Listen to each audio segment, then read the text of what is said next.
রূপের যে আগুন, সেই আগুনে পাগল হবে আমার জামাই। কোন শালা জীবনে আমাকে বিয়ে দিতে পারবি না। গাইস, বিড়াল ডাস্টবিনের ভিতরে খাবার খুঁজতে খুঁজতে হঠাৎই ক্যাঙ্গারুর বাচ্চা বের হয়ে আসে। তোরে আমি পারুম না। তখনই বিড়াল ক্যাঙ্গারুর বাচ্চাকে বড়ই দুঃখ মনে করে ঝাঁপিয়ে পড়ে। साला किडनी निकाल लिया है बे। মনে রাখবা, রক্ত যখন দিয়েছি রক্ত আরো দেবো। দেশের মানুষকে মুক্ত করে ছাড়বো ইনশাআল্লাহ। আমি কোনোভাবেই এই দেশ ছাড়বো না, এই দেশ আমার। গাইস দেখছেন, ক্যাঙ্গারুর বিরুদ্ধে নিয়ে যুদ্ধ ঘোষণা করে দিয়েছে। তো ক্যাঙ্গারুকে ধরার দায়িত্ব এই বিড়ালকে দেওয়া হয়। ये सब क्या देखना पड़ रहा है? अच्छा है मैं अंधा हूँ। লাঠি লাগ গই, 25 দিন পুরে हो गए। বিড়াল ক্যাঙ্গারুকে দেখে মনে করে, বাপ রে বাপ, এত বড় ইঁদুর। তখনই ক্যাঙ্গারুর গলায় বেল বাঁধার চেষ্টা করে, কিন্তু কোনো মতেই পারে না। আর তখনই ক্যাঙ্গারু বিড়ালকে তুলে আছাড় মেরে দেয়।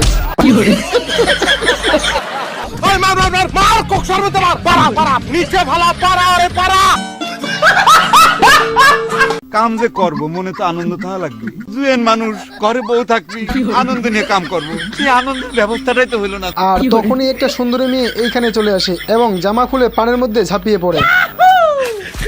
কোনো মাইয়া আমার চয়েস করে না। এখন সুন্দরীকে পটানোর জন্য কাঠের পাখি আকাশে ডানা মেলে উঠতে শুরু করে। বলিস কি? তুমি রিয়েলিটি মানে নাও।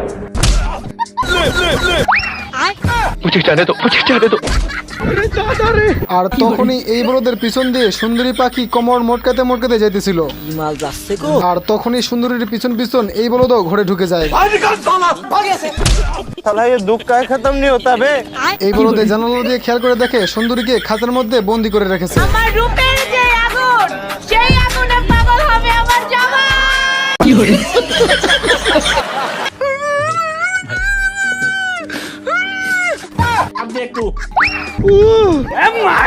আর তখনই খাঁচা থেকে তো সুন্দরী মেয়েকে ছাড়িয়ে ফেলে, কিন্তু কাঠের পাখি হওয়ার কারণে একে থেকে সবাই হাসাহাসি করে।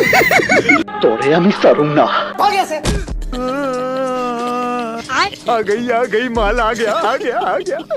কিন্তু গাইস, এই সুন্দরী পাখি এই কাঠের পাখিকে অ্যাকসেপ্ট করে নেয়। গাইস, শুধু কি অ্যাকসেপ্ট করছে তাই নাকি? না গাইস, এদের 3টা বাচ্চা পর্যন্ত হয়ে যায়। গাইস, আমার এখন সাদা মনে একটাই কালো প্রশ্ন, পাখি যদি কাঠের হয় তাহলে বাচ্চা হয় কেমনে? গাইস, আপনারা ভিডিও দেখতেছো কিন্তু ভিডিওতে লাইক কমেন্ট কিছুই দিতেছো না। গাইস, আপনাদের একটা লাইক আর একটা কমেন্ট আমাকে আবারও মোটিভেট করে আরো একটা নতুন ভিডিও বানানোর জন্য। তো গাইস, এবারে লাইক কমেন্ট দিয়ে যাবেন তো। গাইস, এই গাদা ঘোড়ার উপরে উঠে যাইতেছিল এবং বাংলা সিনেমার মতো এই বলদে চলতে চলতেই বড় হয়ে যায়। हमारे यहाँ ऐसा ही होता है। এই যে দেখেন গাইস, এই বলদে বাল পাকনা করা শুরু করে দিয়েছে, মানে সামান্য রশি দিয়ে ঘূর্ণিঝড়কে আঁকড়ানোর চেষ্টা করতেছে। গাইস, আমি এটা কি দেখতেছি, এই বলদে তো বিড়ি খাওয়া শুরু করে দিয়েছে, তাও আবার বিদ্যুৎ দিয়ে। हमारे फुटपाथের মাস্তান বাপচর।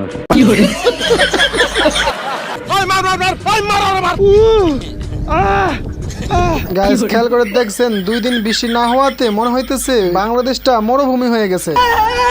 এখন এই বলদে মেঘটাকে দূরে দিয়ে বেঁধে বাংলাদেশে নিয়ে চলে আসে, আর তখনই এত বৃষ্টি হয় মনে হইতেছে বন্যা চলে এসেছে। मौसम तो ऐसा लग रहा है दिल गार्डन गार्डन हो रहा है। গাইস, এইদিকে এই বলদ মার্কার ডাকাতগুলো গরু ডাকাতি করতেছিল, আর তখনই এইখানে এই বলদে চলে আসে।